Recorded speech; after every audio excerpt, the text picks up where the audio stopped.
All right. Welcome back to What She Said Sports and Shedeur Girl checking in. All right, we have a great show planned for today. As y'all can see, the hat came in. I ordered it, it came in. And if you want to get you one, head over to whatshesaidsports.com and snap one up. Use my code NOLA Girl at checkout. All right. So I hope everybody's having a good weekend. A lot is actually happening, a lot of talking, a lot of people starting to share in the football world. And that's kind of what we were expecting, what we were hoping for, what we were wishing for. Now, y'all know I wish they would get together and put together a class action lawsuit, but maybe people think they have a better way. We'll be talking about Wyatt Teller. Yep, he's making rounds today with information, not necessarily through him, but through a third party. And some former Browns players are kind of sharing about, dishing on Kevin Stefanski and March Madness. All right. So I shared, I've been keeping up with March Madness. I was watching U of H versus Texas A&M today. And of course, the HBCUs, we'll be talking about that. And Omari Miller getting a lot of love at ASU. So he and Jordan Tyson. And y'all can probably figure what that's about. Of course, they're all great players, but I'm pretty sure they're great players everywhere. But when you leave Colorado and move on and do well, you kind of get, put the spotlight back on you. So we'll be talking about that as well. So welcome in, everybody. Welcome. Okay.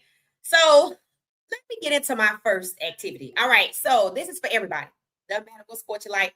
This is for everybody. All right. So I put out there a poll because I wanted to know. Y'all know I went to Magic City Monday, Hawks versus Orlando Magic, and I took for the first time an autonomous vehicle, right?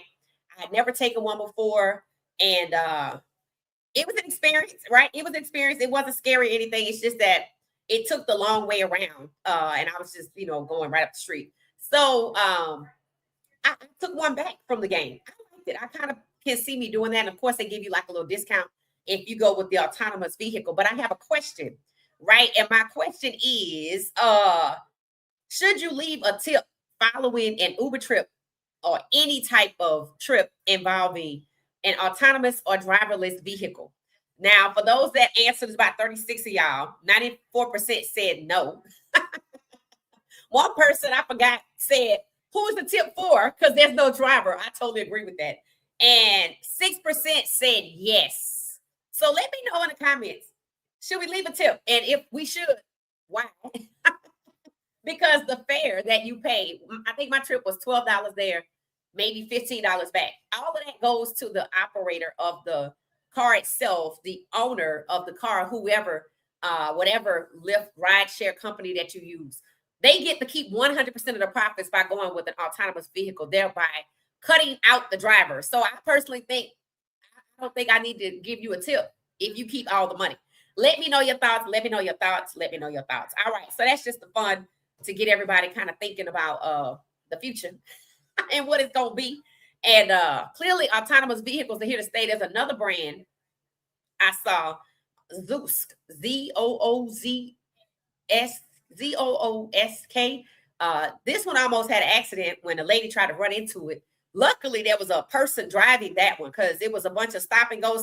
And I'm looking like, okay, is she going to really run into an autonomous vehicle? Turns out it was a human driving it, and they avoided the collision. So there's a couple of brands out there. Let me know which one is your favorite. I guess I'm, rolling with the one that everybody sees. I guess that's by Uber or something like that. So Uber, slide me a discount. All right. So getting on in here, let's talk about March Madness and the HBCUs. Now, I watched Southern, Prairie View, Howard. I didn't see Tennessee State, although I went to look for them and I couldn't find them and I had to go do something else. So here's what I learned, right? Here's what I learned. Even though all of the HBCUs got eliminated after the first round, shout out to them for making it to the first round in the first place, because the teams that they played first were evenly matched with. Like when Southern played Samford, Samford, both were number 16, right? And that was a dogfight. It was a good match. The intensity was equal, and that was what was lacking in the game with Southern versus South Carolina. Now, if y'all don't know, the score was like 103-34. I kid you not. And Coach Don Staley gave Southern University, the women's team, the Lady Jags, a gift. They said they liked her perfume because they hosted that on South Carolina's campus or somewhere up there.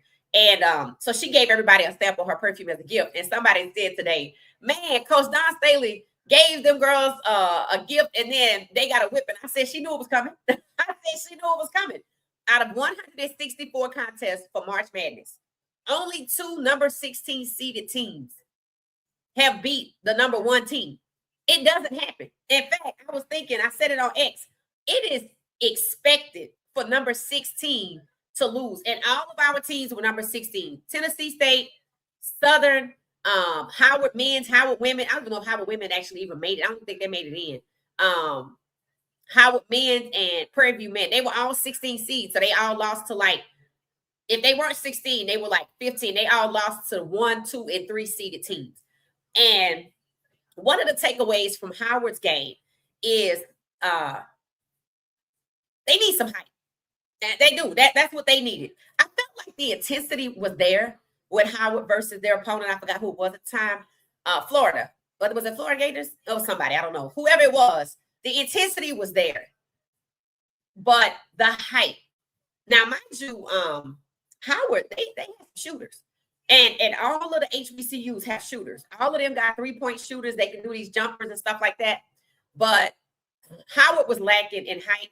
When I saw Prairie View, I felt like Prairie View might have had one person that was kind of maybe 1 or 2 that was tall. But I felt like the intensity wasn't there for Prairie View. I think it was for Howard. So Howard was able to keep up, but the height was killing them. But Howard was good on defense. So they'll be back next year. I know for sure they'll be back.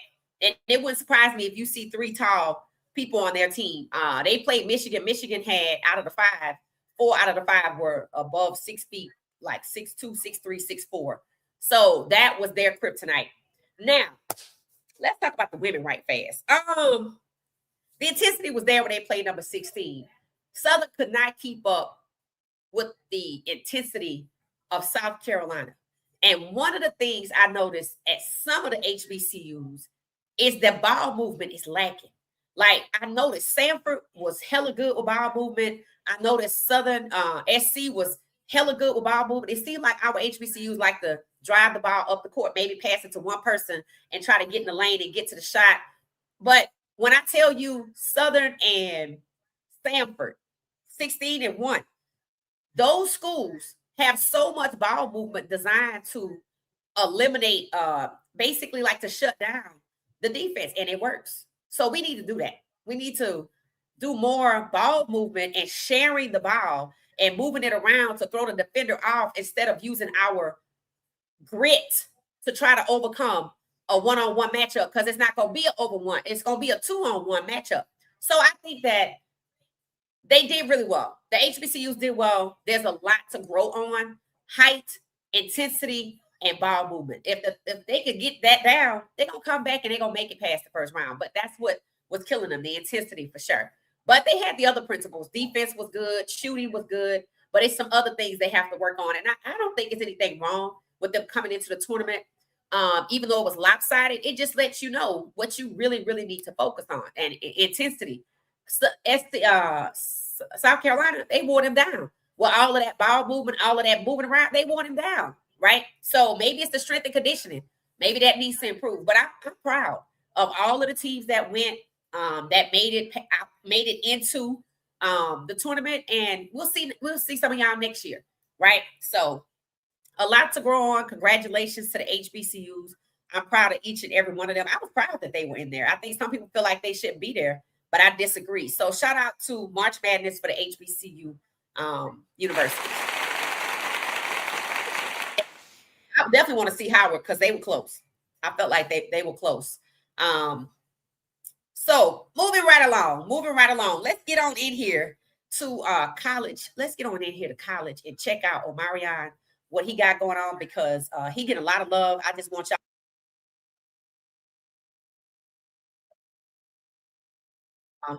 He just got good taste because I like he had like some pink Adidas on. So I don't know if he had a shoe deal or not. I know he had a Dr. Pepper deal, but let's see. Let's see what happens. This is Omarion. That's Jordan Tyson in the white, and then that's Omarion on the field. Now, there was another clip where he had a contested catch, one-on-one, one-handed, like we used to seeing from him, but I didn't share that one. I wanted y'all to see Jordan Tyson. He went to Colorado. Then you have Omarion that went to Colorado. And what they were talking about under this post was the fact that they used to go to Colorado. Now, it's a lot of players used to go to Colorado. But since Jordan Tyson is a top 1, 2, 3 prospect for wide receivers, they're saying Omarion Miller could have himself a serious spring campaign, and he'll likely end up in 1, 2, or 3 as well. But what they keep talking about is they transferred from Colorado. Now, I don't know why we lost Jordan Tyson. I don't know why we lost Omarion. But I will tell you that I'm of the belief that that is not an accident. I think all of the best players, including Juju, people are just trying to flush them out of the university. So we'll see what happens over there. See, but shout out to these guys, right? Former Buffs, moving on for whatever reason, and getting the love, getting the attention, and doing it well. I'm gonna watch Omarion play because I mean I was sad that that kid was leaving anyway, but I definitely was shocked that he didn't come back for his last year. So he's moved on to ASU. And I don't know if he chose that school. I don't know why he chose ASU, why he chose to stay in the Big 12. If anybody knows, let me know. But shout out to him. We'll be watching him and see how he does. So I wish him well. Yep. So it just goes to show you Colorado can recruit good talent, but there will be people that come along and try to sway them away, right? Try to move them on to other places. So I just kind of really hate that, but that's just what it is. All right. So let's get on to the Browns. Let's get on to the Browns. Look, let me check my notes. I always have notes for the show on what I want to talk about. I always have an agenda. Let me make sure I ain't missed nothing. I think I got everything. Yep. All right. It's time for the Browns. So let's talk about the Browns. Let's talk about Wyatt Teller first and his agent, right? Wyatt Teller's agent's name is Andy Ross, and he had some things to say about the Browns.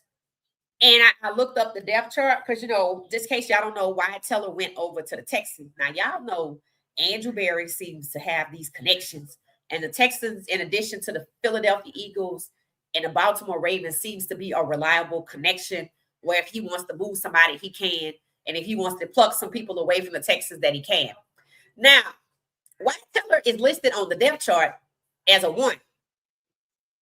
He's a starter. So explain to me how it is we bench somebody for the Browns, bench somebody for the rest of the season, and then they end up in the same position they played for the Browns, a right guard, as a starter. That's not supposed to be, right? I mean, are you really supposed to trade a talent and he is just as good as he was when he was with you? Why are we trading? And who do we keep? We have Tevin Jenkins, who was a backup, not a starter. Matter of fact, he was drafted in the 5th round, always a backup. Wyatt Teller was guard. So we moved out a starting right guard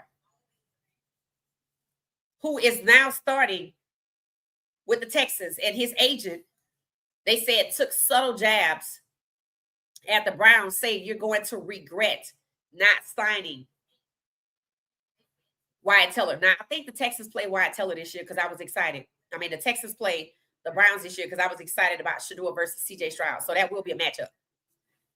But what do y'all think about that? We're getting rid of people that are sure shots for other teams. And Njoku, who, by the way, hasn't been picked up.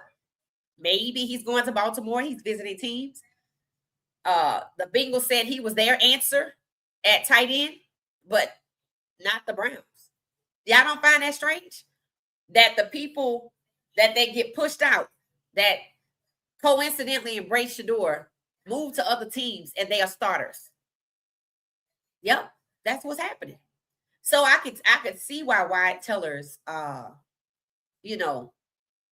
could see why Wyatt Teller's agent feels like he does, because it made it seem like his client was not valuable. when in fact he is valuable because he left and went to start, and we didn't even get somebody better than him. We got his backup for 1 year, a string year long contract as the starter. So we're relying on a person that's not a starter to start. We actually have a right guard in KT Levingston, but we have him playing right tackle. Now, I want to remind you that Kevin Stefanski is gone. And while, yes, he sabotaged Shedeur, who's doing it now? Whose idea is this? To take a Wyatt Teller and bench him, and then when Stefanski's gone, he gets to go to a better team. And, they made a run for playoffs last year, and then he's a starter, and we going to pay a string-along contract to his backup. And we got another right guard, but we want him to be a right tackle, even though he failed at that last year. Who is this? Do y'all see how problematic this is? Do you see what's starting to stack up in Cleveland? So in addition to what's stacking up in Cleveland, the sabotage, which Stefanski gone, who is it? So Wyatt Teller's agent has every right to feel the way he does by saying the Browns will regret trading Wyatt Teller. But I don't know why, because I don't think the Browns are trying to win. When you got people playing out of position and you elevate your backup to a starter and you send your starter to another team, you're purging yourself of good talent.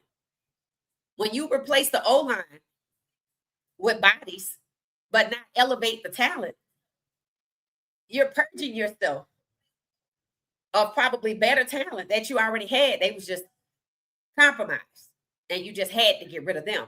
So you got people with the same skill set of the people you had before. Browns are purging themselves of good talent. Now, why Njoku hasn't been picked up yet, I don't know. But are you shocked that Wyatt Teller got picked up and Njoku hasn't been picked up yet? Let me know in the comments. This is what I mean by people need to stop fantasizing and looking at this situation that, monkey is new. The same shit is happening. Shout out to Wyatt Teller's agent, Andy Ross, for calling it out, for letting us know Wyatt Teller made it safely to somewhere else.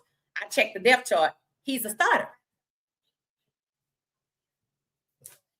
Let's see. I guess we'll find out what happens to Njoku, right?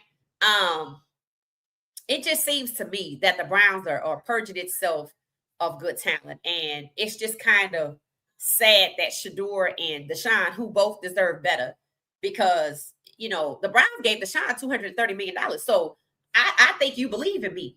Clearly, they don't, to set him up with lesser talented players. Same thing with Shedeur. You got a first-round talent, number 2 overall, and you're setting him up with lesser talented players. I'm pretty sure that that's corruption. I mean, I have no doubt that it's corruption, but do you see it yet? Do you see what's happening? Everybody that was a saboteur being pushed out, the people retaliated against, got pushed out and are going somewhere else to reclaim their starting job they got pushed out of because they gravitated towards Shedeur. And Stefanski's gone. Now, that doesn't absolve Stefanski. It just lets you know that the reason Stefanski was allowed to sabotage Shedeur in the ways that he did and enlist the help of the players that are being pushed out that he did is because somebody that's still here is sabotaging the quarterback, regardless of who it is. So will the Browns really draft somebody and let them play with these players? Or is there a code word like Superman and these players know what to do when different quarterbacks are switched in and out? Remember, they said Shedeur and Deshaun, they were going to stick with them. They didn't make that jaw-dropping move in free agency. If they make it in the draft, it's clearly not going to be first round because you didn't assemble any talent. According to Mary Cabot, there are no good wide receivers in free agency. So it explains why we got a 1-year string along from the Ravens. Even though Monkey came from the Ravens, we still couldn't get DeAndre Hopkins. We're not entertaining Jordan Tyson, who played with Shedeur. So the Browns are telling you We're not interested in what these two quarterbacks can offer. We're not interested in putting together a winning squad for these two quarterbacks. We're not interested in winning. If you want to win, you got to go play somewhere else. Isn't that typical? And yet they don't talk about giving Shedeur or Deshaun the opportunity to go play somewhere else who wants to win. Wyatt Teller gets picked up. He's a starter, but Njoku is still waiting. Let me know why you think Njoku's still waiting. All right. So that's what he said. Andy Ross. The Browns will wish they re-signed Wyatt Teller at some point, but on to the Texans now. So he's basically saying it's their loss, right? And I happen to agree with them. It's their loss, but guess what? Not so much, because they're not trying to win. The Browns have laid it out for everybody. They don't see any value in any of the wide receivers in free agency. So wait, you're going to get them in the draft, right? Okay, well, let's see what happens. We got, 30 some odd days to go? And understand this. If I get some receivers in the draft at 1 and 2, whatever, does it really matter if I didn't put together an elite O-line? Or am I expecting black O-linemen to do more for less? Let me know your thoughts. All right. So shout out to Wyatt Teller and his agent for speaking up. All right. So let's get into this conversation that's happening about Stefanski. I was like, what did Stefanski do? Because his name was popping up all over the place over the weekend. I had to check and make sure I knew what day it was, because it was a lot of activity about Kevin Stefanski, right? And this guy, Jarvis Landry, used to play for the Browns. Now, y'all know we had a video of Johnny Manziel and another player who I could never identify, who told us how horrible it was in Cleveland. Well, this is another player, but they honing in on Kevin Stefanski. Let's take a listen. You know how Kevin Stefanski gave up 2 years in a row play calling? Turns out it was more than 2 years. That's what they're sharing.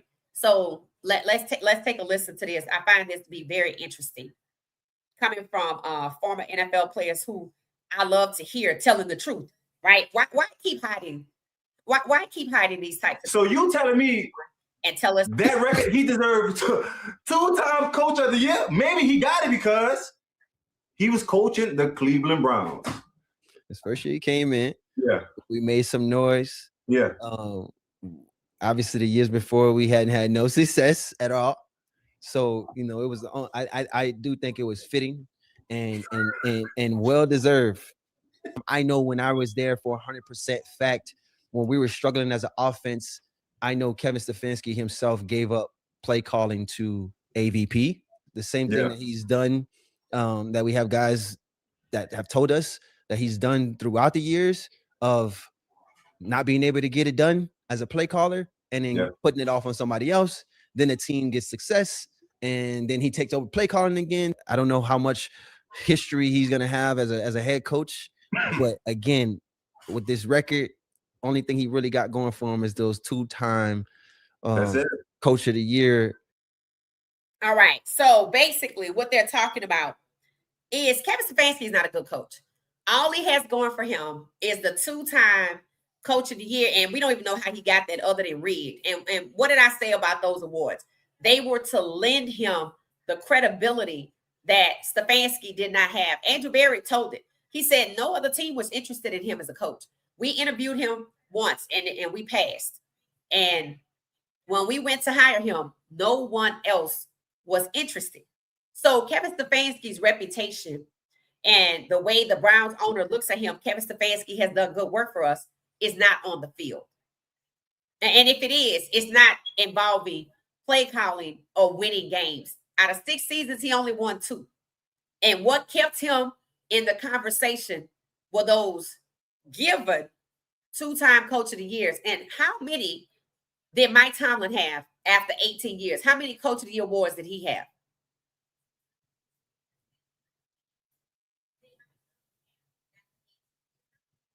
0. And Stefanski have 2. It was rigged. And it's the truth is coming out, right? They were also talking about how they were happy the survey came out because the truth is coming out. So I looked up AVP because they kept saying AVP, which is Alex Van Pelt. I was like, is he related to the guys that used to be on ESPN? Scott Van Pelt. Remember, they used to have somebody on there, SVP. So this is AVP. So I looked up AVP and I wanted to see what it said, right? It said Alex Van Pelt was often referred to as AVP, served as the offensive coordinator for the Cleveland Browns from 2020 to 2023. It said the season he was hired by who? Kevin Stefanski. It said acted as a key figure in managing the offense and was recognized for his role, in guiding the team to the playoffs with different starting quarterbacks. So y'all know how the Browns have a reputation for being a revolving door for quarterbacks. So when Kevin Stefanski came in, apparently that was already a thing, or it became a thing. I thought Baker was the only guy when he was there, but they're saying that he was recognized for doing well with different starting quarterbacks. So you should expect that the entire time Shedeur is in Cleveland, he will not be the only player starting. In fact, I think the Browns are trying to, in the NFL, change what it means to be a starter. The starter quarterback is supposed to be the one person that plays the majority of the games. The reason why the Browns rotate is so that one person doesn't play the majority of the games. How many did Shedeur play? 7. But did he play the most games? Yes, but they kept him under what? 10. Because 99 is 18. So they kept him under 10 by 3 games to make sure he never gets the starting role title. Now you would think, well, what's the big deal? I thought we just wanted to win games, because it's not just about winning games. It's about who the quarterback is. And the Browns clearly have a preference on who the quarterback is when they win. So you see all the madness that's going on over there. So that's why it's really nice to hear people talk about Stefanski and them being coached under him. So it turns out Stefanski has turned over play calling 3 times. And Alex Van Pelt got fired. The other guy, Ken Dorsey, with Deshaun, Stefanski, when Deshaun got injured, Stefanski took off his headset. And then Ken Dorsey got fired at the end of the season. They didn't fire Tommy Reese, who had a D+ grade as offensive coordinator, or a D-, but it was a D. He took him with him to Atlanta. And can you guess why that is? See, Stefanski's not a coach, right? He's a fixer. That's just what he is. He's a fixer. He's a fixer. His job was to fix it so Deshaun couldn't be the starter and successful. His job was to fix it so that Shedeur couldn't be the starter for the season and successful. His job in Atlanta, so Michael Penix Jr. wouldn't be his job is the same. And there were people so enamored with the fixer role that they paid him and elevated him almost 4 to 5 times his salary, 3.5 to 15 million a year. Because he's a fixer. That's it. He disrupted the locker room. The players couldn't stand him. He abused Shedeur. The owner allowed it. And he was elevated because now they want him to fix Michael Penix Jr.'s role. Because why? Because the fans like Michael Penix Jr. because Michael Penix Jr. is good. But it's Stefanski's job to make sure that he doesn't see the starting type 10 games. And it's Tommy Reese's job to support that foolishness. And I know people are like, Atlanta of all cities. Yes, I am of the belief that the Falcons, who do not own Mercedes-Benz, want to do what every other NFL team is doing, what the Browns are doing, moving out of the city they're in, which is mostly Black. Cleveland, Atlanta. Browns are moving up the street to Brook Park. I think the Falcons want to move north to Cobb County, where they moved the Atlanta Braves, who have a mini version of the Star. That's what every NFL team wants, and the Falcons are no different. People thought they own Mercedes-Benz. They do not. I think they want their own land. They're going to buy 200 acres. They're going to lease it out to all of the retail shops and hotels. Just like whatever the Braves, I was going to say the Astros, the Braves, that's what they want. And that's why I think they know it's going to be a problem with the fans. They know the fans probably are going to want to hang back, and they're going to use that to move. I mean, I'm not a Falcons fan, and I feel sorry for any Falcons fan who can't see what's happening, but they couldn't see it last year, and I don't think they could see it this year. Even though they knew what was happening with Shedeur, they can't see it, and they in for a rude awakening, right? Stefanski clearly is just doing exactly what he did at Cleveland. He even got another Polynesian quarterback to do it. I'm like, bro, what you doing? Right? He hurry up and got to us, so he never had to have the conversation about Kyler Murray. Stefanski seems to have a problem with Black quarterbacks and Black men in leadership, including Andrew Berry. And there's some people that like that about him, which is why he got paid all he got paid. He's some kind of fixer. And that's why the Browns have had so much turnover. And the problem is, right, it's not new. I was listening to a video where they were talking about some of the Browns movement back in the day. Not that long ago. I just don't remember the name of the quarterbacks that they had, but Robert Griffin came into conversation too, right? If Stefanski is a fixer, the Browns are an incinerator for your career. And you've heard me say it before. The white players get out. You just heard me say Wyatt Teller got out. He's the starter with the Texans. And Njoku is still waiting. It's an incinerator. But for who? So, the Browns, Shedeur and Deshaun, it's kind of good that they have each other over there. I don't know if they really, I hope that they have some type of, friendship, because these guys going to be stacked together. That's just what it's going to be. And if they're not willing to sue or do something different, that's just what it's going to be. And they're going to need each other, especially somebody as young as Shedeur. Deshaun is used to it by now. I even said last year, I hope Deshaun has come to the realization that they're not going to let him have a career in the NFL, and that he got $230 million for another reason. And I'm sure he knows what that reason is. And maybe Deshaun, like Jarvis Landry, will tell us his story when he leaves. I hated to see that the Browns owner was at Deshaun's wedding. I hated to see that, because And maybe they made Deshaun think it was Stefanski. But after what Deshaun went through in Houston, there's no way he could think it was just Stefanski. So I was disappointed to see. And I know they're like, well, that's not my business. You're right. But it tells me a lot. It tells me that you don't have no boundaries, and they're going to exploit that, right? It tells me that you holding out for hope to get back on that field, whether they use you against Shedeur, knowing they're not going to allow either one of you to be successful.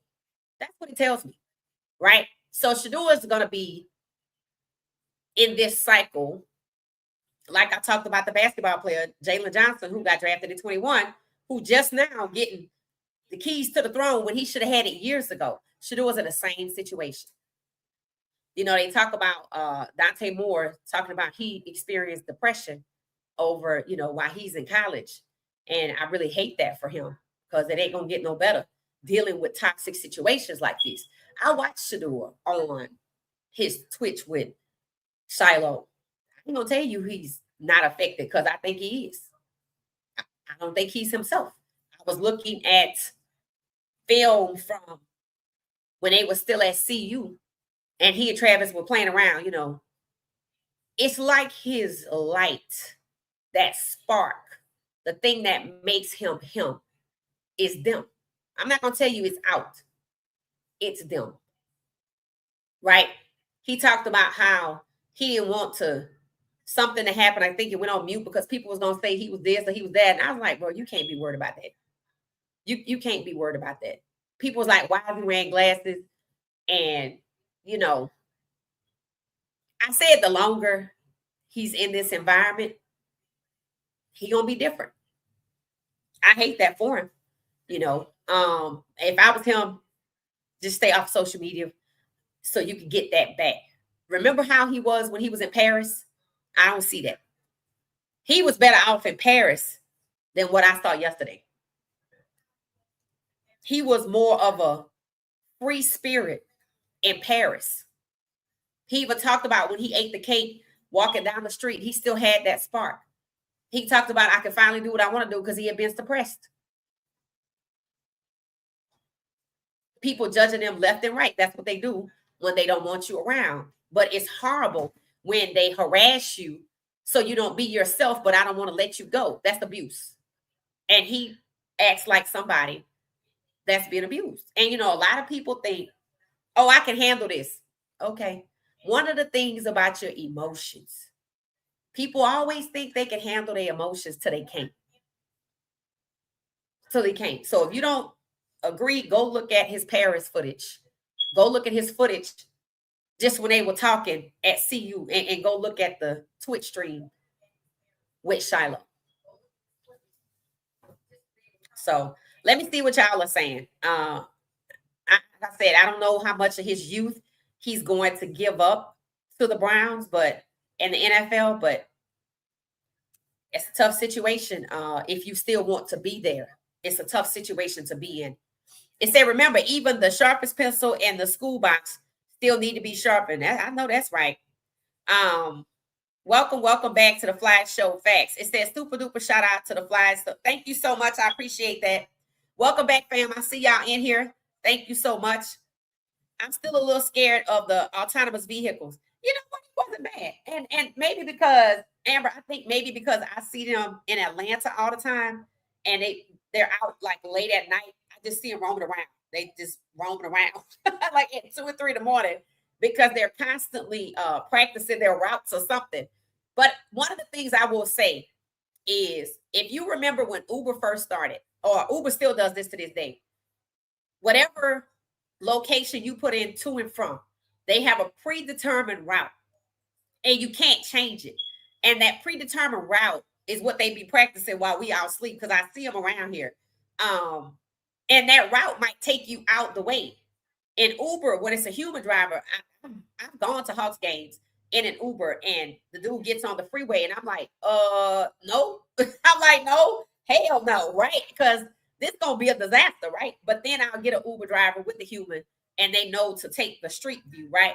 So I guess it just depends, but they cannot deviate from that route. And it takes longer. It might take you 15 minutes to get somewhere when it was gonna only take you 7. And I'm not kidding. I said, I don't have a problem with the autonomous vehicle.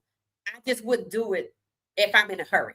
Like if I'm thinking, oh, it only takes me 10 minutes to get there. It's going to take me 10 minutes. Now I'm going to need you to add another 5 or 10 just because it's going to take a predetermined route. It cannot deviate from it. And you're going to be stuck like Chuck until you get out that car. But they have a feature where you can press pull over and you can get out if you just need to end the ride. So I liked it. I didn't mind it. But I felt like I wasn't in that car alone.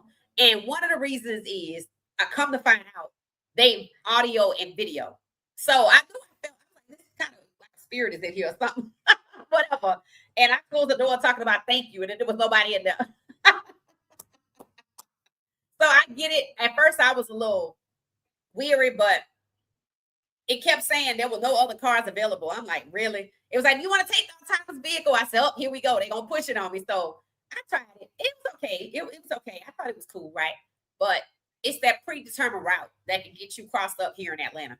So in another time, it might not be so bad, but I kind of like it. I'll probably do it again, but I'm not going to be in a hurry. Like if I'm going to the game, like if the game start at 7, normally I can leave here at 6:30 and be right there.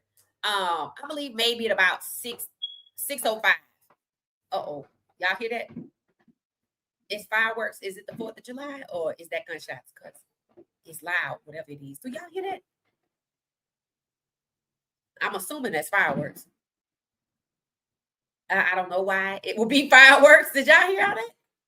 Oh Lord, my ring camera finna blow up. Man, when anything happen, everybody run to the ring cam and just start boop, boop, boop, boop, boop, boop, asking all of these questions. I know it's people. Did you hear that? Did you hear that? I don't know. I don't know what that is. It's still going. It's still going. It must be fireworks. It's still going, y'all. Y'all can't hear it. Amber say she said no.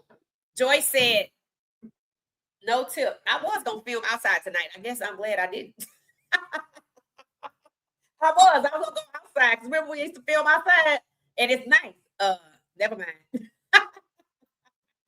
I have no idea what's happening. Hey, Nisa girl, no tip. Nisa girl said no tip. Crowley said no tip. Joyce said no tip. I agree because there's no driver. There's no driver. So what are we tipping? It said they on some slick stuff asking for a tip. They didn't ask for one. I was just curious. They asked me for a rating, so I gave it 5 stars. But I don't think it asked for a tip. I don't think it is asking for a tip. I just want to know what y'all thought because I wondered if I should tip or not. I think that's fireworks. Why are there fireworks? Why are there fireworks? I don't know. Yeah, it didn't ask me for a tip. Let me see. Is this an option to rebook?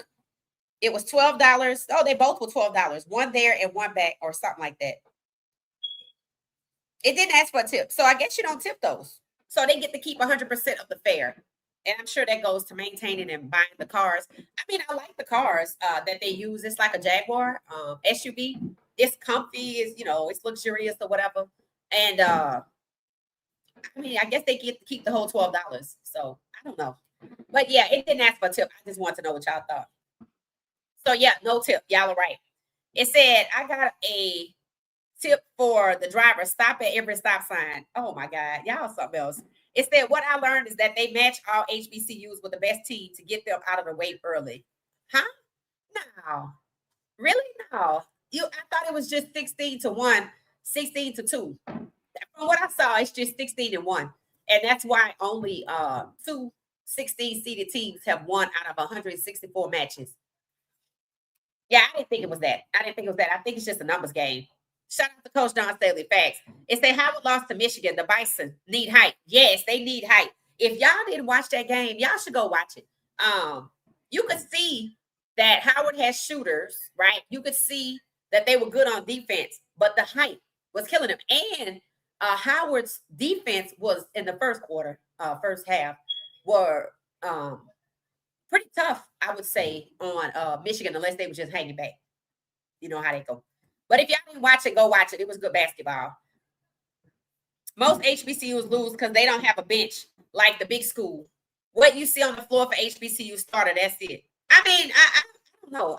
I saw some people on the bench. I think, honestly, the HBCUs just don't have the height. If they go get some players from Senegal, I think they're going to have the height, as long as they can shoot. Because, see, here's the thing. You have to be able to shoot threes. You have to be able to play defense. You have to be able to pass the ball around. It has to be intense. They only play 2 halves, and it's like 15 minutes for the first half, 15 minutes for the second half. That's it. It's not 4 quarters, but 15 minutes each. So it's a shorter game. And the intensity got to be there.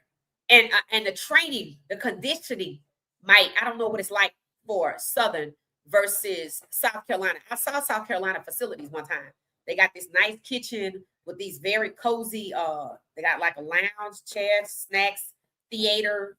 It's nice, right? It's the top tier, what you would expect. Look at how much Don Staley makes. If you look at how much Southern University's women's basketball coach makes versus Don Staley, I mean, come on now. She's in the millions. I don't even know if they making 100,000 at Southern University. Because when Coach Prime was at Jackson State, the women's basketball team, their coach was only making $40,000. School teachers make more than that. That's college. So it's that type of situation. I guess the fireworks are still going. I'm assuming that's what it is. It said, proud of all the HBCUs. I am too. Hey, how you doing? How you doing, Tamika? Welcome back. It said, is it me or many of the players coming into college shorter? You know what I heard somebody say? I heard somebody say at the HBCUs, their parents just want them to get an education. They're not worried about the sports. They were talking about Howard. They were talking about Howard. And that is true. But Howard has a lot of, I thought, students from different countries in Africa. So I don't know why they don't have the hype, but it could be what they were talking about. The parents stress education more than sports. And I remember when, what's the guy name used to play for the Philadelphia 76ers? He still might, but y'all know he's from Africa. I don't know his name. I forget his name. His dad was very disappointed with him that he went to the NBA and not to medical school. Y'all know who it is. The tall guy with the big afro, but he's African. His father was upset. I was like, but that's just the difference, right? And people always talk about, parents from, like Africa are really, really strict, and they think, parents in America are lax, which is false, because a lot of the valedictorians and scholarship recipients, like for academics, they are Black. And I'll tell you, I think Black people have a genius gene. There's a set of triplets or twins. I think it's a set of twins. They're valedictorian at their university. I'm like, I keep trying to repost all of this stuff in my stories so people can see just how intellectual Black people are. Of course, it don't get talked about, right? It don't get talked about. But no, it's a lot of people. A lot of these athletes actually are graduating and getting their degrees, and you just don't hear about it, right? And we know what that's about, right? We know exactly what that's about. So he got a bag at ASU. So let's talk about that. So Ramon says, Omarion got a bag. Now I remember when Jordan Seaton left. Omarion was one of the people that posted, "Get your bag, brother." You know how they be, brother, BRUDDA. So he left for the bag. So y'all know what it is. Y'all know what it is. I put out a video early today that asked the question. Well, it wasn't really a question. It kind of was. It said, Shedeur Sanders survived Colorado football. Will Juju and Coach Prime?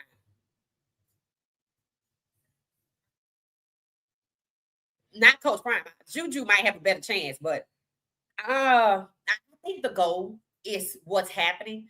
The lack of the NIL money. How is it that all schools have to share revenue? Coach Prime brought in all of this revenue to Colorado, and our players have to go somewhere else because they didn't get the bag. When we let go the guy that went to A&M, what was his name? I forgot his name too. I liked him. The one that broke his arm in the cast. Well, I forgot the kid name. But anyway, I knew something was wrong. So basically, they don't have the money. And Coach Prime, they saying, gave the money to Juju because maybe there wasn't enough money to go around. So he just decided to prioritize the quarterback. And that's smart, right? So imagine Coach Prime prioritizing Juju and they trying to push Juju out. That should tell you that any decision Coach Prime makes, anything that he lends the success to, they strip it away. That's what it is. And that's why I said, well, Juju and Coach Prime, I think Juju going to be gone.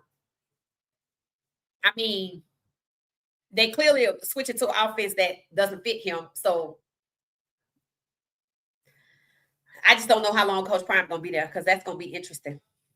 That's going to be interesting because they just gave him that contract. And you know why? If they knew he would never see the money, and they're like, well, he won't quit because that's the best case scenario. He won't quit. I don't think he should quit. I don't think he should let them stress him out either. I guess they thought they were going to force him to quit. At some point, they're going to try to look for something against, to use against him. But he probably not going to quit. Didn't y'all say Coach Prime is a Leo? He probably not going to quit. So what they're going to do is just contain him to keep him from going to another program. Penn State paid Franklin his buyout. I forgot what it was. And he's over there coaching at Virginia Tech. Let's see how that goes. But Coach Prime, it's like they just want to contain him. They don't want to give him his buyout. They just going to circumvent. They seem like they're circumventing him and who he brought in at quarterback. And I don't hear much about our other guys either. Farrakhan posted about himself. Farrakhan, people are saying that the guys are hurt. I'm like, hurt like in last year at the end of the season when everybody was hurt, or hurt because it's some bull crap happening. Because they don't talk about him. JoJo, we'll hear about Caleb. People saying we should hear more about him. He's doing good. I'm like, probably because they're trying to push all of the people out that came with Coach Prime, which is why so many left. So, yeah, that's gonna be interesting. That's gonna be interesting, y'all, to see how that go. All of the athletes look small. It's possibly their nutrition. It could be. It really could be. They're a tad bit shorter, and some at the skill position. They definitely need some height. The top athletes go to the top programs. I mean, it's not even about that though. Like, right? So you saying all tall athletes make it to big programs. So no, we're talking about height, right? Coach, like Howard has a big international student body from Africa. So I know they got some tall people over there, but what they were talking about is their families prefer them to focus on education, academics, and not sports. So it's not just talent, because Southern University, those girls are dogs. It's just the intensity. They couldn't keep up with that. And I don't know. That could be a coaching thing. That could be a conditioning thing. It could be a nutrition thing. The point is, they were good in their division because the intensity was equal. Even when they played Sanford, the intensity was equal. So, no, it's not that. It's just these bigger programs have more money for recovery, which matters. For the nutritionist, which matters. And to me, the ball movement is for whatever reason on HBCUs, they don't move the ball like that. They need to move the ball like that. Like, that's the glaring difference when you go back and watch the highlights. Again, we have a lot of athleticism, and I don't know if it's because, they want to bring the ball up, which is fine, and we want to give it to one person, and that person want to kind of, try to do whatever to get in the paint and no. Whereas the other schools, they are trained to, once they bring that ball up, if the defense is on them, to start passing that ball around to get the defense isolated and moved out the way. And then they got a shooter on the basket that can just make the shot. It's not always about the three. It's not always about, and I can't stand to see a basketball player dribble the ball damn near out the shot clock and then want to give it to somebody else. I was surprised U of H beat Texas A&M today because they got a player that does that. The men, I was like, bruh, that James Harden used to do that. That's why I want to see what happens with Cleveland. He used to dribble the ball out with 3 seconds left on the shot clock and give it to somebody else, and what they gonna do with it. And I don't see that from a South Carolina. I don't see that from a lot of these other programs, right? And that was U of H. And U of H is coached by Calvin Sampson, which is a legendary men's basketball coach. So maybe if you at an elite level and you have all this superior conditioning, and maybe that works there, but that don't work for these HBCUs. They need to pass that ball around.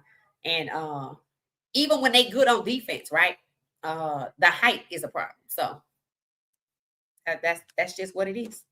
It said DeAndre took Snow to the petting zoo. Yay! I heard he went to Disney on Ice. Somebody said it. I think it was Bucky. To my Snow living the life. Snow is living the life. Snow is living the life. I will say that. It said yes, compared to the teams years ago. Mm-hmm. It said the Browns are getting a better and younger offensive tackle out the draft. We shall see. We shall see. I don't know. The Browns, they might. Then again, I think they might bundle up them picks and trade them. They trying to change some kind of rule. And people think it's to benefit the Browns for when Arch Manning graduates. I have to look it up. Maybe we'll talk about it on another podcast. But it came out that, and they showed a picture of Andrew Berry, that they're trying to change the rules to be able to do something with the draft 5 years in advance. Let's see. The Cleveland Browns proposed a rule change has fueled fears that the team is gearing up for a big quarterback move. It said the team formally submitted a proposal ahead of the NFL's annual league meeting later this month to extend the time frame for trading draft picks from 3 to 5. So if they change that rule people think it's to get Arch Manning. And in fact, when you look at the photo, they have a photo of Arch Manning.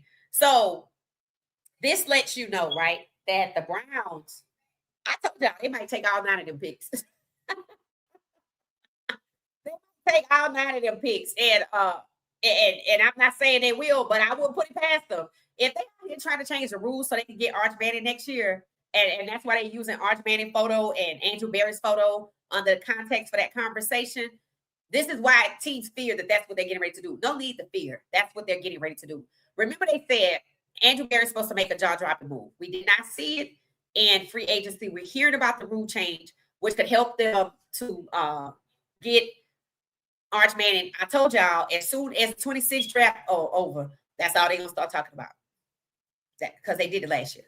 But that's all they're going to start talking about. So there are people that believe, well, they're going to trade Shedeur then. Okay, let's see what happens. Let's see what happens. He should be draft capital. He should be draft capital, right? Matter of fact, they should trade Dylan and Shedeur. Why not? You trade Deshaun too. But who are you going to trade 3 different quarterbacks to? You can't. I don't even know if it works. I don't even know if you can do that. But they out here trying to change the rules so they can get Arch Manning and secure it because they foamed at the mouth to do it, right? This is why I put up that post when they use that little girlfriend meme where the guy's walking with his girlfriend and looking at another girlfriend. That's the Browns. That's the Browns. When they said the Browns aren't counting on Shedeur, this is what they're talking about. This is what they're talking about. So our guy, like Jalen Johnson, is going to have to just sit back for a couple of years. If he's there, I mean, a lot of people are starting to talk, about how corrupt things over the Browns, but will that translate into any type of shakeup? Not that I could see. And they clearly aren't interested in suing, which will be the only thing that can move the needle, right? But they clearly aren't interested in that either. So no shakeup coming. It's just going to be the same old, same old. And if the Browns bring in anybody in the draft, whether it's 2 wide receivers or offensive tackle, high up, they don't intend for them to be impactful this year. It's about next year. This year is stalling. Last year was stalling. This year is stalling because they thought the kid was coming out this year. So they're going to have to stall for the 26th season until they get to the 27th draft.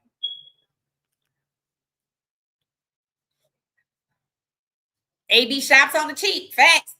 And he loves to trade. And I know whatever video I was listening to, how you listen to stuff in your sleep.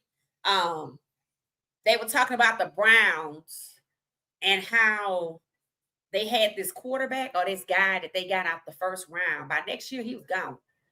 And they traded him so they could get a quarterback. It was crazy. And I was like, these people been for a long time. That's what people don't. That's why I said I don't know how the Browns fans do it. And this is why I said I want to do it somewhere else because I know Minnesota trash too, right? But nobody is more trash than the Browns. Like these people. See, there's incompetence, ignorance, and evil. They some demons. I don't believe you, but they some demons. I'm telling you, they are some demons. They know exactly what they want to do. They don't care who they hurt to get it done. And when they don't have to hurt other people, they do. They do. And Joku is injury prone. He haven't played a whole year since his rookie season. So why is he a top tight end prospect if that's the case? It's that, yes, Jarvis Landry, who was a beast at LSU with OBJ. Okay. It's that Njoku is not that good anymore. It's that also the O-line is low-key better on paper than last year so far. They just need a left tackle. Browns have an elite O-line coach. Well, do the Browns want to win? Coach. No. If the Browns are trying to change the rules ahead of the owners meeting coming up in March, this is March, so toward the end of the month. If the Browns are trying to change the rules to benefit themselves, to position themselves to get Arch Manning, none of that matters if they're not trying to win this year. And I said, there's a case where they could win this year, but they don't want to. And that's not why they drafted Shedeur. Remember the alternative use for the selection? If there's an alternative use for the selection, they're not interested in playing Deshaun. They're not trying to get another quarterback except for to trade at some point. Dylan is obviously draft capital. I don't know if he in Cleveland or not. They not trying to win. And that's what people don't understand. It doesn't matter how talented the O-line coach is. It doesn't matter if this O-line is a little bit better than the last one. If the last one was compromised, it's totally irrelevant. The point is, the goal is not to win. And all of those people who just got paid on the O-line getting ready to learn, they're going to have to do some things. And they probably didn't have to do it at the other place. But if they came from the Texans, they did. Because it happened to C.J. Stroud. If they came from Green Bay, maybe not. Right? So, and with them, and I see what they're doing, right? When it comes to Cam. Oh, Cam is the future. Now, mind you, his O-line trash too. And they did everything in free agency other than fix that O-line. So why they talking him up? They also didn't fix his O-line. And he got sacked 55 times. So they're trying to make it appear just like in the draft. Oh, it's not racist. We like Cam. And then who's over there with Cam? Daboll.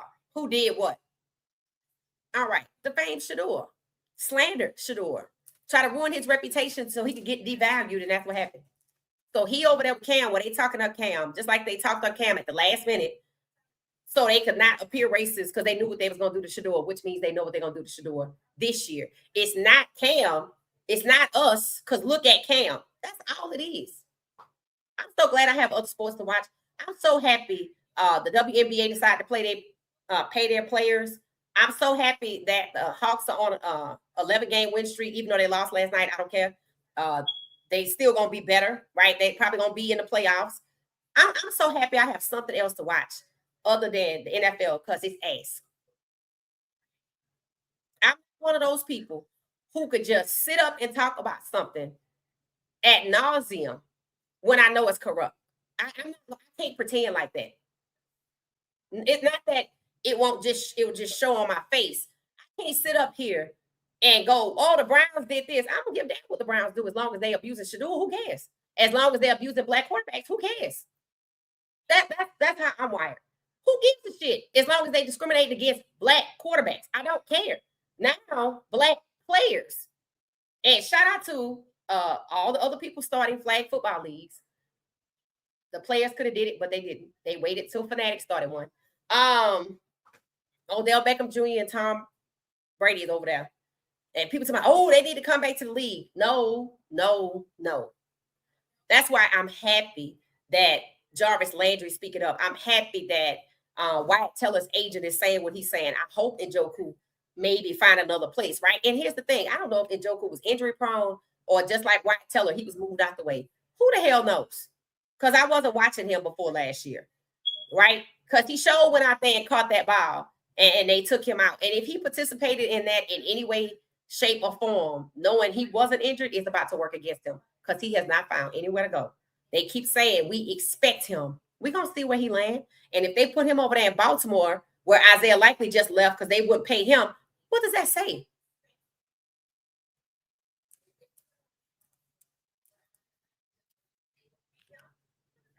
I'm not about to sit up here and pretend. Blind Beauty. How you doing? He's okay, but I think he's getting too old for the Browns to give him another contract with all his injuries. I hope his injuries were real because they said Wyatt Teller was injured and he said he wasn't. And look at him. He's over here with the Texans as a starting right guard. So it proves. It says a lot. When did he heal? When did he heal? That's what I want to know because that's crazy. That's crazy. It seems like Shedeur is carrying trauma because of that. Of course he is. Yeah, of course he is. Of course he is. He gotta get some downtime. He gotta tap in with, even if it's, what's the lady name? Y'all don't like her, but the therapist lady, she seemed to be pretty effective. She knows what she's talking about. He got to tap in with somebody because you can see it. And it's not gonna get no better. It's gonna get worse. And when they said Dante Moore was talking about the depression he faces, I was like, hopefully you take that $7 million and keep it pushing because it ain't gonna get no better. People don't even think about the mental toll that the sabotage, the discrimination it takes on them. I happen to believe that Cam Newton doesn't want to think he's been discriminated against because I don't know, his brain won't let him think like that. I don't know. Some people have a way of blocking things out. And some people, although they try, they can't stop themselves from being affected. Because, what they did to Shedeur, it was to affect him. And what he got to understand is he going to have to take some downtime before he got to go back up there. And don't isolate yourself. And, because Shilo was saying he wanted Shedeur to stay with him. And I actually happen to think that Shilo knows this. That Shilo knows and why he wants him to be with him. Shilo's a good big brother. You could see it, right? He was like, man, you saying you want to be with your friends, bro. You can do that over here. So, isolating yourself. We got to hope that he overcomes this because he not even the same person he was in Paris. And that was just a couple months ago, right? I say the longer he in this environment, and understand this, he probably feeling what we're seeing. Stefanski's gone, but shit still is happening the same. It's not any different. He's not getting to do what they allow quarterbacks to do. Bring in your receivers, build around him, get a better O-line. Sure, he was up there meeting with everybody. He gonna be gracious, right? And I think maybe it's just starting to sink in. Either the reality is starting to sink in, and that's why he's like that, or the trauma is lingering. But he was better off in Paris. And I said I want him to just stay over there the whole offseason, just stay over there and work out. Because the longer you away from the situation, which is why I'm glad he's not in Cleveland, but being out of the country is actually better than being in the country. So, yeah, I was kind of sad to see that. People were asking, one guy was like, I think he's just too Hollywood now. I'm like, nah, that ain't it. That's not it. People say stuff like that, but they don't even think about what he's been through, right? And it's not going to let up. It's just, what did I say it's going to be? The same minus the abuse. Because Monken doesn't have to and did not abuse Lamar, but he did succeed at holding him back. Right. So, yeah, I think he's a fixer. Absolutely. Is Michael Penix Jr. going to play next year? He's supposed to. They say he's healing ahead of time. So it's all love. Yep. Blind Beauty said, a friend of mine is a Falcons fan. I tried to tell him how bad Kevin is and how doomed they are, and he is in disbelief. I told y'all, I tried to tell him last year, Blind Beauty. I was like, y'all talking about your coach, and I watch what happened. I said, it ain't your coach, it's your offensive coordinator. I think they know fans can't see past the first layer. The first layer is the coach, and they can't see past it. They can't see that the owners sabotage the players. They just can't see it. And I don't know. I don't know. But once you see it, you can't unsee it. But they can't see past the first layer. And see, that's what the Browns were counting on. But everybody could see what was going on to Stefanski because he did it so publicly, which is why they went and got Monken, because he didn't do it publicly, but they got him for another reason too, right? So Stefanski's still catching hell. And more people coming out talking to him. The question is anybody going to do anything about it? Because his reputation is trash. But beyond that, what else? They're definitely not going to undo his job. They're not going to undo his contract because he over there with Michael Penix Jr. His reputation was trash, which is why he's no longer in Cleveland. Because the owner thought he was going to be there to do it again to Shedeur next year. He was like, no, Stefanski's done good work for us. I'm like, where? And again, that's the kind of thing that should make, the police department look into that robbery. Because what the hell did he do other than disrupt this man, right? Try to shake his confidence. And was he a part of the robbery? I think yes. I think yes. I'm going to go with him and Dylan and maybe Dylan's girlfriend and the other one we don't ever see that worked at Georgia, him and the owner. Who is that? The owner, Stefanski, Dylan girlfriend because she knew, and what's the one? Dan Lanning. 4 or 5. 4 or 5 of them. 4 or 5. I'm going to put her in there. Yeah. Now, who came up with the money? 4. I'm like, but 5. I think 5. I think 5. I really do. And the fact that they won't even look at it, but these people are being dispersed. Okay, you can disperse them. But just like Stefanski gone from Cleveland, people still telling about how he is. You see, just like that survey got leaked, a leaked email gonna pop up soon enough. A leaked email will pop up soon enough because people don't like what happened. They're seeing the same thing, right? And people still going in on Stefanski. Matter of fact, the guy that was with Jarvis Landry was going in on Emmanuel Acho.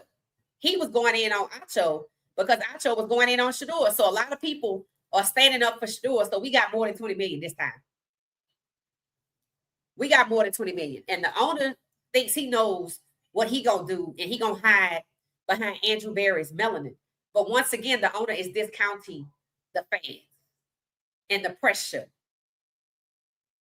We're gonna see. We're gonna see. So yeah, I think it's them 5. I really do. Or 4. And Dylan and his girlfriend are just counted as 1.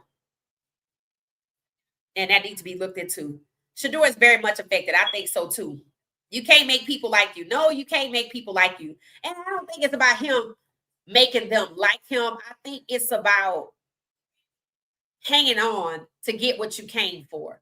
Hanging on because this was your dream. It's a lot. I told y'all, think about how long he's been working towards that. And he know he has the tools. And I don't think he's ever been racially discriminated against this way. I don't think so.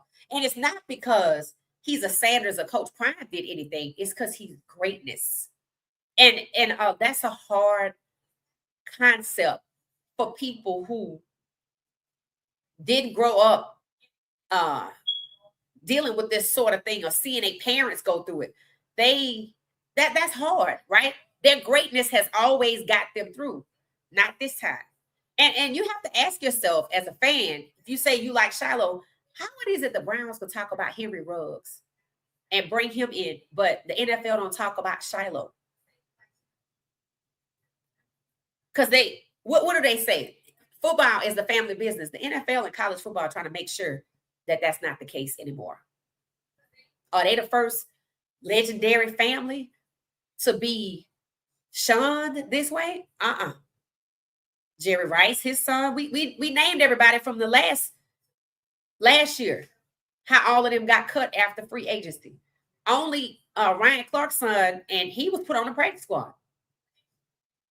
And he probably got elevated under the 52-man roster, but that was Mike Tomlin. He gone. Let's see what happens next year. The Browns brought in Jerry Rice's son. Nothing. And he a wide receiver, and they needed one. Nothing. The Browns are only interested in getting string-along contracts, people who are not that good. I can't wait to hell to see what they do when they do get the man and kid, because I'm going to assume you're going to shore up your O-line and your wide receiver room and your defense, because what are you doing other than likes and clicks? Because that's what they bank it on. And now you're going to start hearing about Peyton Manning's son, Marshall Manning. Every day now, I'm hearing about him. So just like you heard about Arch Manning along the way, Arch Manning get ready to come out of college. Now his cousin, Marshall Manning, is coming up. Black families not getting that opportunity. It's a lot of black men. The majority of the players are black. Where are their kids at? They shunning them. It's not just Coach Prime and them. What we saw happen to them because of the position that they were in. See how they totally ignored Shilo? They did the same thing to Jerry Rice's son. Browns only brought him in, just like they brought in Shilo, just to bring him in. That's why I said, all these people, y'all got all of the whatever in the world to sue the hell out of these people, but they don't want to do it. They don't want to start their own league either, because Fanatics ran out there and started a flag football tournament, and they got everybody ooh and ah when Odell Beckham Jr. said $100 million wasn't enough. Why the hell did you put together a flag football league yourself? I guess it was better to get the check from somebody else. That's a problem. Shedeur, at some point, it might come to him. You need to start your own league, and that's facts. Go to Canada and come back and start your own league in the offseason. But he been working on this so long, it's going to take more than just this offseason for him to come to the understanding that this might not be best and what God actually wants for you. And God gonna wait till Shedeur learns that for himself. Because if you don't, it could be a disaster. That's just how it goes. That's how it goes. So, yeah, I don't know. I don't know. Yep, that spark is very low. Yep, it is. It is. Shedeur is way better than the haters think. Absolutely. And a lot of people, there's one person on X keep posting his highlights from even the Browns. And I think that that's what's so hurtful for him, right? I told y'all when Shedeur was in Cleveland, got to Cleveland, one of the things he gonna learn is that this was not about your father. So we know it's not, right? They don't want him. And we know it's because he's good. How do you overcome that? You don't. You if they don't change their mind, if they didn't like you and you're great, are you gonna let them destroy you? That's gonna really be the question. You could win, and they knew you could win, and they stopped it, and they're gonna stop it again. When you realize, and think about some of y'all in your own personal life, when you realize you work somewhere and they don't want you to make it, it could be hard. It could be hard because you have everything tied up into this. And sometimes, you walk away and you usually might end up thinking, okay, I don't want to work for nobody else. I want to do it myself. That's usually what happens to a lot of Black people. That's what typically happens to a lot of Black people. That's why so many Black entrepreneurs. That's why so many Black entrepreneurs out here. Because we're gonna treat ourselves better than they're gonna treat us. I mean, we might make the money, but they're gonna make it hell. It's not different for the NFL players. It's not, the money's different. Right? The money's different. Once you hit that 1%, it don't matter. I hate that for him. I do too. Yeah, if you watched it, you can see it. I watched Shedeur on Twitch. He seems broken. I don't think he's broken. I just think his light is really dim. I think his light, and if he was broken, I don't even think you would see him. I don't think he's broken. I think his light is really dim, though.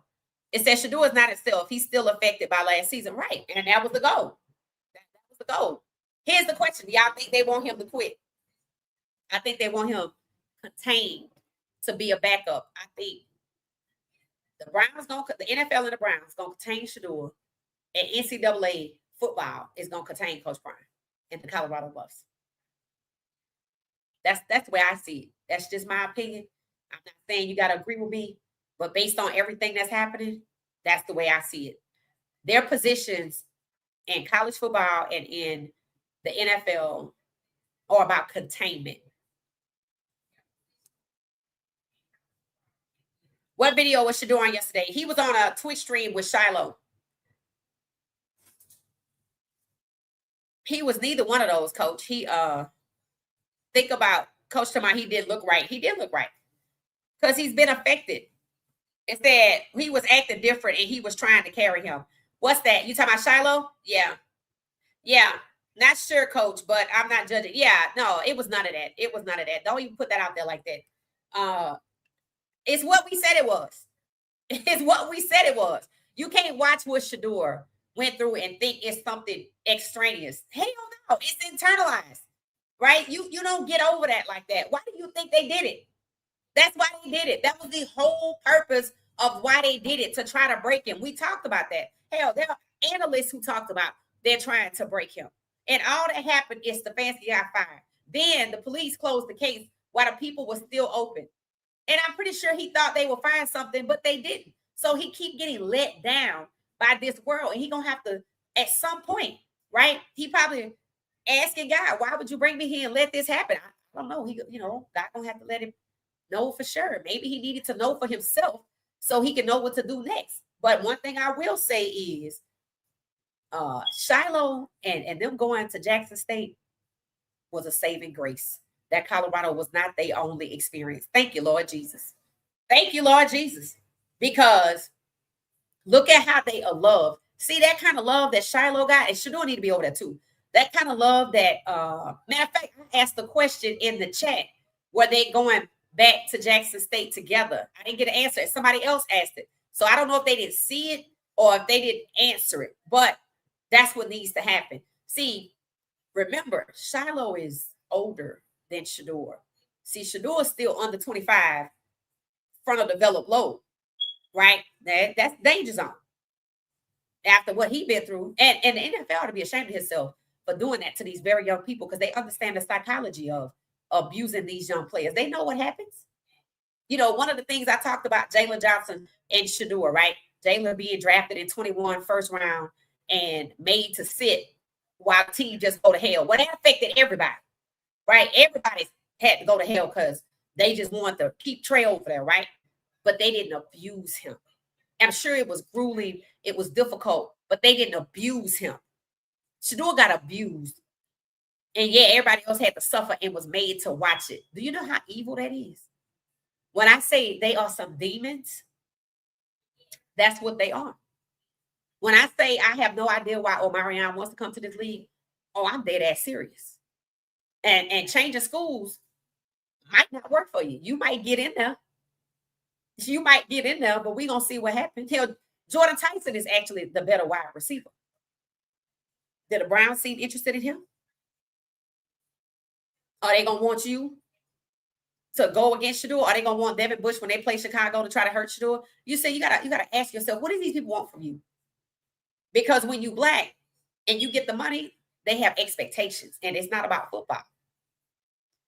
Kevin Stefanski can only be a fixer if he have people to help him fix. And as y'all can see, Wyatt Teller moved on, starter, and Joku still waiting.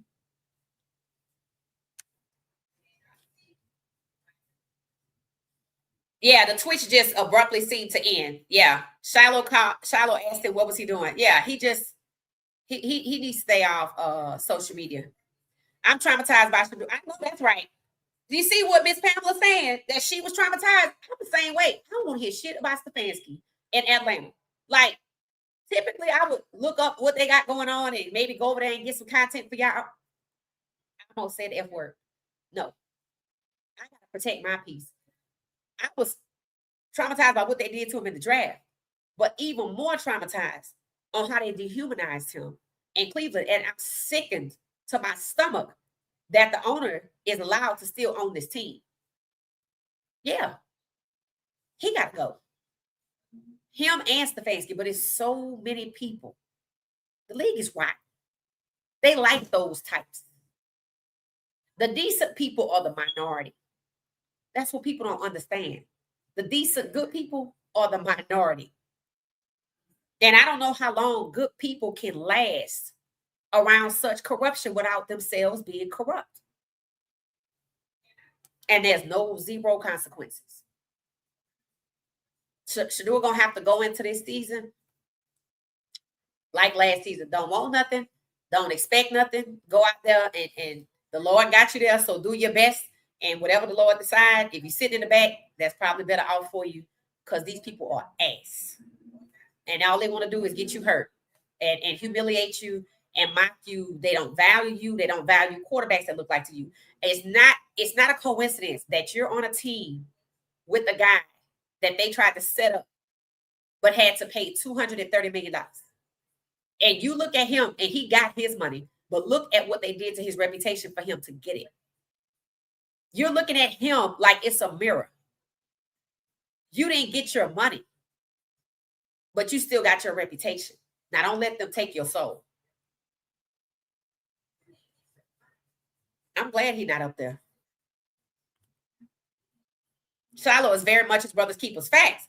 Facts. And Shilo, remember when that girl was like, hey, I'm looking for you to keep you out of trouble. And Shilo went straight to it.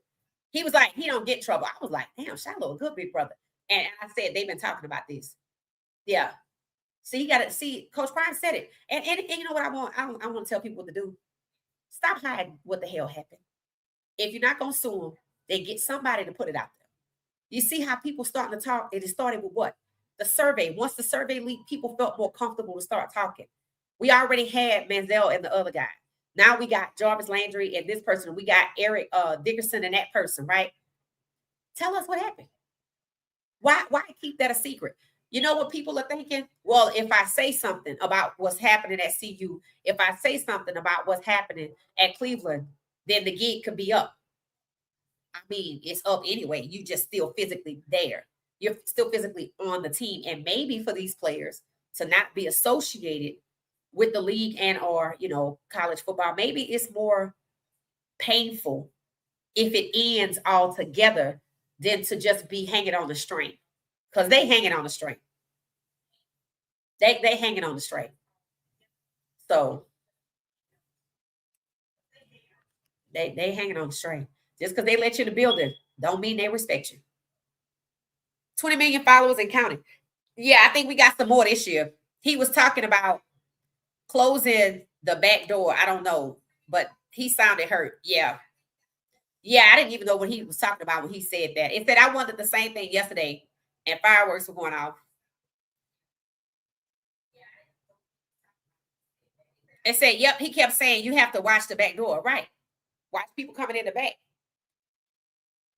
I mean, the back door means a couple things to different people, but yeah, he feel like they wanted him to feel. You can't trust nobody. We don't want you here. We don't value you. He feels just like that. Did you hear him say he paranoid? That was the goal. That was the goal. I mean, I'm sure they feel like he could quit. They might not even think he could quit. I said, I would be surprised if he just woke up and said, I thought this would be different, but I'm gonna have to move on. I'll support it. Because as dim as his light seems to be, I don't know. But I ain't Jesus. So, I just pray. I really do. I pray, in my heart that God's will be done in his life. I don't even know what that looks like right now. Because you do look at the fact that God opened the door for him and has shown him all of these things. And I tend to say, God show you who people are before he elevates you so you can know who to leave behind. Right. But in this situation, you found out that this was not about your father. You found out that these people will go through extreme measures to get rid of you. They don't value you. They don't want you. There's no amount of competition. There's no amount of you proving yourself. In fact, them asking you to prove yourself is discriminatory as hell. So you're being discriminated against because you're black. Like so many other black quarterbacks. And that's not easy to deal with when it's your dream. And it's not understanding of what to do when God opened the door. So he's in the place. He's not in a sunken place, but he's in a hurt place. He's in a hurt state right now. And unfortunately, this is something he's going to have to go through before he comes to the realization of, why they not kicking me out. Because see, sometimes people think, oh, well, this person hasn't left me yet, so they must love me. No. But then again, he runs into people like Tyrod Taylor, who had the suit. And I'm sure he gave him advice. Talked to Jalen Hurts. I'm sure he gave him advice. And they're going to have to come around this young man. When I tell you they're trying to do him and his dad in, because football is the family business and they think they got Shilo handled, but they interested in Henry Ruggs.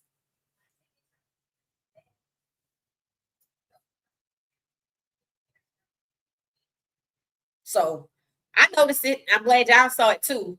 I pray hard in my heart that God's will is done in his life, because I don't know, how long before we see that person again, because this is the off season.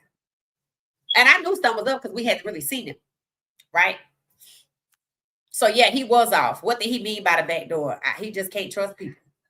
Watch your back. He probably knows his home invasion was it. He know it was an inside job. I'm gonna say, Coach, no. Coach, I'm gonna have to delete that comment, sir. We can't go with that. We can't go with that. I can't let you put that kind of foolishness out there in the space when you know how he was abused. Is he pressured to do something strange? Not yet. Not yet. But they had all of them standing in front of Abercrombie and Fitch signs. The funny thing was, and it ain't funny, but the odd thing was, is Joe Burrow covered it up the way he was standing. But the rest of the black men, the handsome black men, was just standing to the side of it as if they didn't know what the hell was going on. I'm like, Lord have mercy. And then there's Geno Smith. Rejection is protection. Rejection is protection. For Shedeur too.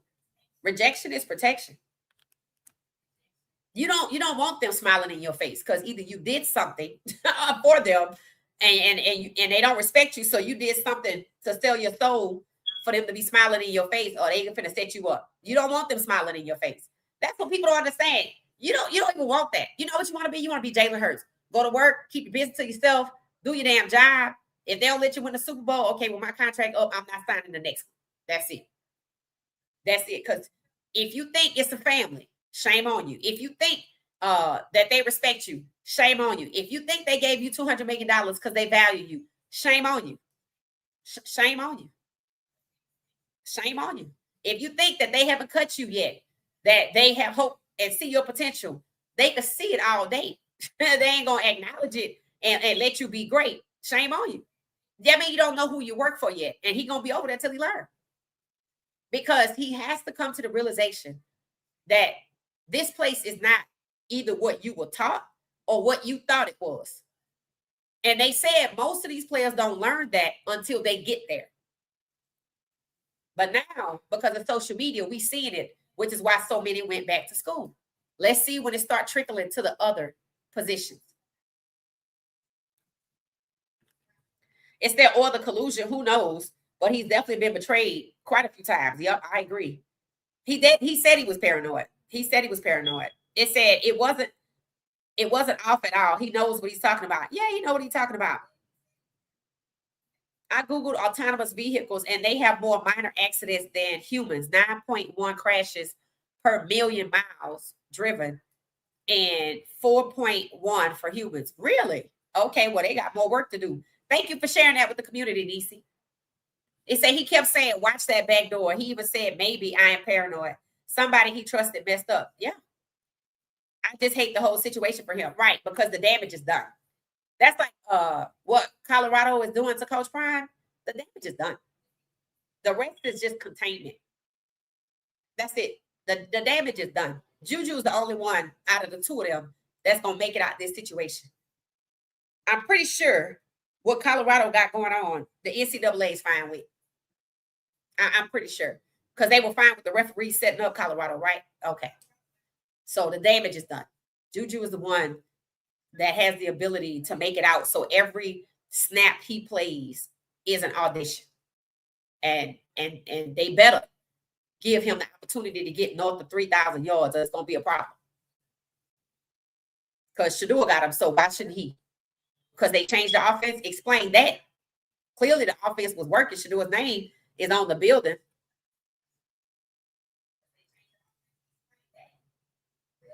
Shedeur needs to know when to throw in the towel. Don't do any rituals. I don't think he would do any rituals. I think Shedeur is just looking for guidance from the one that opened the door for him, and that's God. That's really what I think. That's what I think. And if the door hasn't opened from the one that opened it, which is God, then there's something else he needs to know. It's something else he needs to know. And maybe he needs to know who we can trust and who we can't trust. Because clearly he was talking about the back door. And I don't know if, because he got robbed and the door was locked. If somebody walked on to any part of his property to take photos of a door, I want you to understand something. He could see it. So I don't know, right? And somebody was saying they thought his relationship and Devin Bush's was severed, but I didn't notice that for myself. I don't know if any of y'all noticed it. I'll put it out there.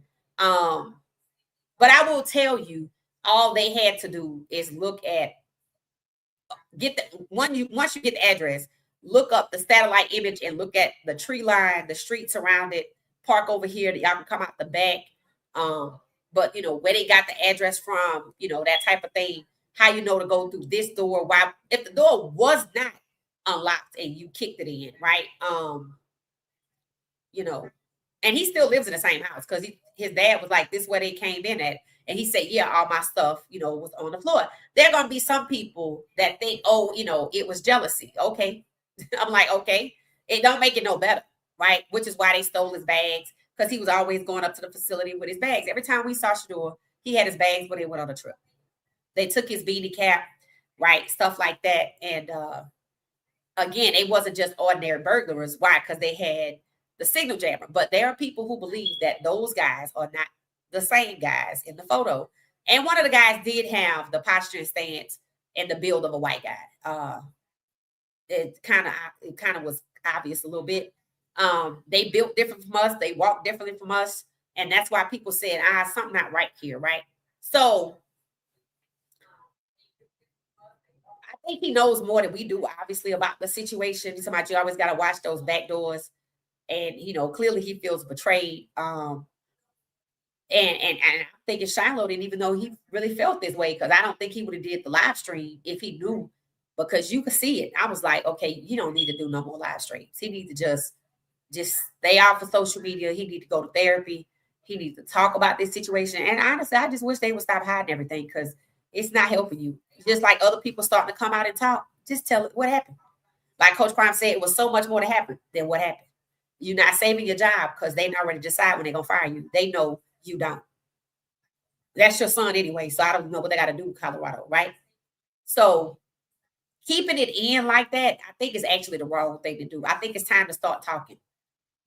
Because look at who getting away. They're getting away with all of it because you won't talk. And Shedeur was saying he's been accused of his communication not being good. I don't know who we talking about, but you could tell he wants to talk. You could tell he wants to talk, but I don't know. Maybe like Deshaun, when Deshaun's career is up, maybe he'll talk. Maybe when Shedeur's done, maybe he'll talk, right? But I think he already know it's not going to be what he thought it was going to be. And he knows it ain't got shit to do with his dad. He know that for sure. That this is racial discrimination. All you got to do is look at Deshaun. So he wants to talk. You can tell he wants to talk, and he needs to go to therapy for sure. It said, I was concerned about that part too. It said, times are different from CP's days. Facts. And I don't know what it was like on him. I would imagine it was worse. But these people are, they some demons. And, Omarion is rose. I get it. You go to another school and get the money all you want. But what you do after that, you need to think about that. I don't know why your shit will be different than his shit. I really don't. I don't get it. I mean, I don't know. Maybe they're not paying attention to free agency. All you got to do is look at that offensive tackle. We're going to see why Njoku ain't got picked up yet. We'll see. Y'all saying it's his knee. Or why is he listed as one of the top tackles? Why the Bengals thought he was a good fit for them? Why does Baltimore think he a good fit for them? Why is it Baltimore and the Texans? Like all of the people of Baltimore, the Texans, somebody going to end up over there in Philadelphia. Like that's one of the biggest tells that these people can only go somewhere that Andrew Berry has connections. And it's like he's told what to do, and he picks up the phone and calls his connections. That's exactly what happened in the draft. He picked up the phone and called his connections. And apparently Shedeur had a choice, and the owner don't like his choice, which is why the shit is still happening. And maybe Shedeur needs to know it's the owner. Maybe it's important that Stefanski was exposed. Maybe this is the year that the owner is exposed. And maybe that's what needs to happen. And got to use him for that. Because who knows better than he does, right? Maybe I said it. I said if Stefanski never got fired, then he got more work to do. And he got exposed, right? Shedeur's still over there. And from the Lord's perspective, he must got more work to do. Because the longer he there, the more that comes out. Stefanski gone, the shit's still happening. If Shedeur goes, then we won't figure out who it was. But if he stays, somebody gonna be exposed. And I don't think it's Andrew Berry. They might try to say it's Andrew Berry. I think it's the owner. This might be the year the owner gets exposed. And there are fans waiting on that. And with people starting to talk, see how they willing to tell about Stefanski? They not willing to tell about the owner, and Shedeur's presence is why they had a seat. Because they think it's the owner. Maybe this is the year they find out who the problem really is. How the owner really felt. Maybe that's what needs to happen. Because something got to shake. Something got to shake. It said it just hurts to think about him. Yeah, definitely pray for him. Definitely pray for him, Amber. Taufik Bayard. Yes. I knew when I said, okay, something ain't right. I'm like, it's like they trying to get rid of all the good people. Yep. We're going to see what happened to Jordan Tyson in the draft.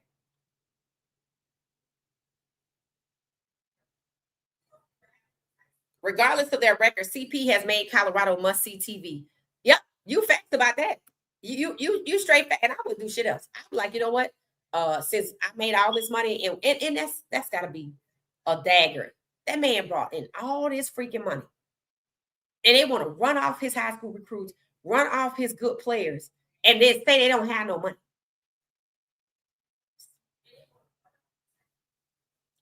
That's another one right there. Coach Prime and Shedeur got the same situation. How long y'all gonna be over there with these people doing this? And Shedeur, his contract, he never, he didn't get the $40 million. It's not like he got a $40 million contract. Coach Prime got a $54 million contract. So it's about containment. Neither one of them gonna get what they came for. But Coach Prime is old money. But Shedeur is too. So I guess we just gonna have to see what happens. We just gonna have to keep them in our prayers because Lord have mercy.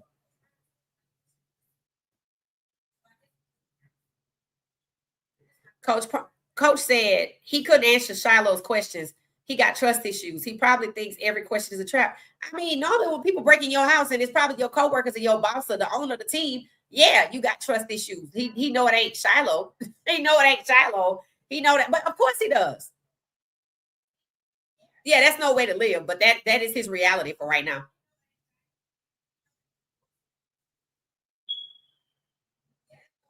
Shilo, what? Shilo claimed they have something important. That's right. They said they had an announcement tonight. So maybe we'll see what the announcement is. You're right. Shilo did say they had an announcement. And I wondered about that. So, and Shilo was like, was it Shilo that was like, we should tell it tonight? And Shedeur said, wait till tomorrow. So hopefully they got a new TV show. I'm like, because that's what I hope.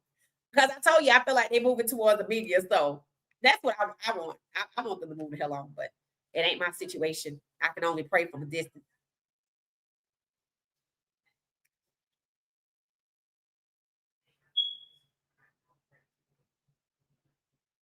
And some woman said that Shedeur is about to be a father under the comments today.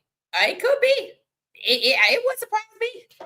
It would surprise me because he been through a lot. And when he got that ticket, whether the young woman behind him, we talked about how these players and their situations, they got to cope different ways. And I said risky behavior, promiscuous behavior.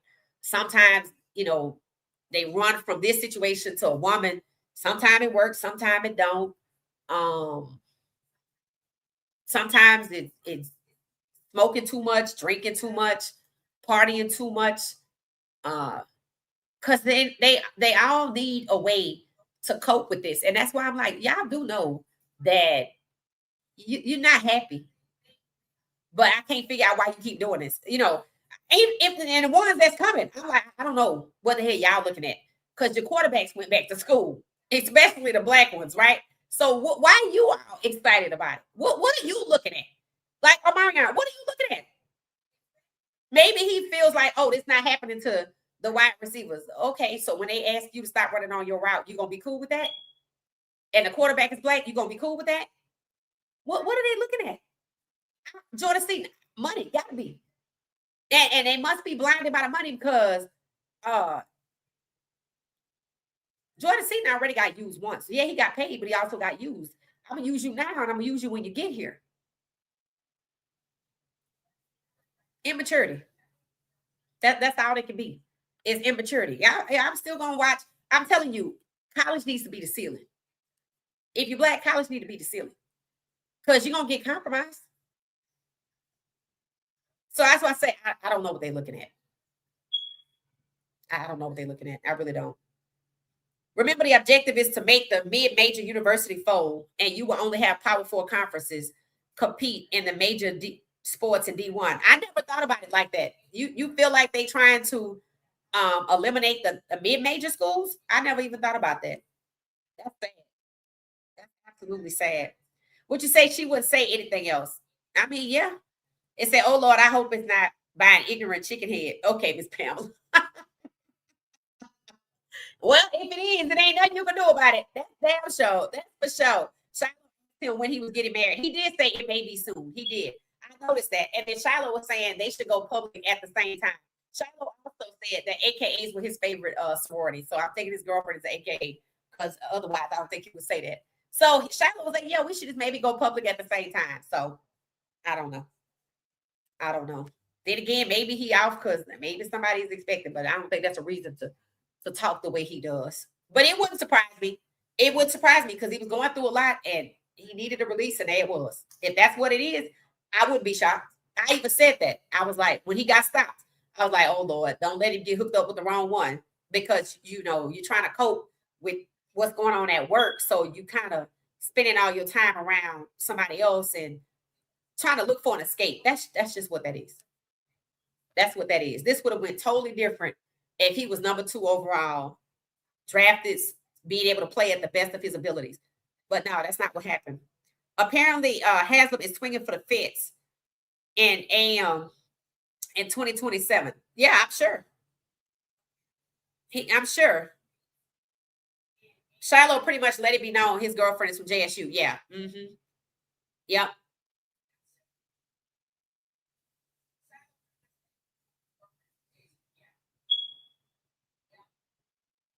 He said high quality educated women. Yep. He feels like he has that. Yep, he does. I think he's ready to go public with his relationship. Shilo, it said Njoku was an excellent blocker. Oh, okay. Thank you for that, Destiny. He was an excellent player and blocker. I totally agree. I totally agree. I totally agree. Will I do another watch party for the NBA for the Hawks? Yeah, I shall. They actually got what 9 games left. I think I said. I'm gonna have to look and see which ones I can see. They played. It's funny how Magic City Monday was sold out, but they played the Warriors tonight. It was not sold out. It was not sold out. In fact, you know how I know? Standing room only was $58. Standing room only for Magic City Monday was $105. It cost $105 to stand up. So what does that tell you? Magic City Monday was huge. And all of those people with those Magic City t-shirts on that say ATL, not Orlando, they were sold by whom? The Atlanta Hawks. So I don't know why they canceled it. And from what I heard, it wasn't anything risque. So I don't know. I guess it was pressure from the league, but they canceled it after it was a sellout, after it sold out. I would call Njoku a beast. Yeah, Njoku's good. I think you're right. Njoku's good.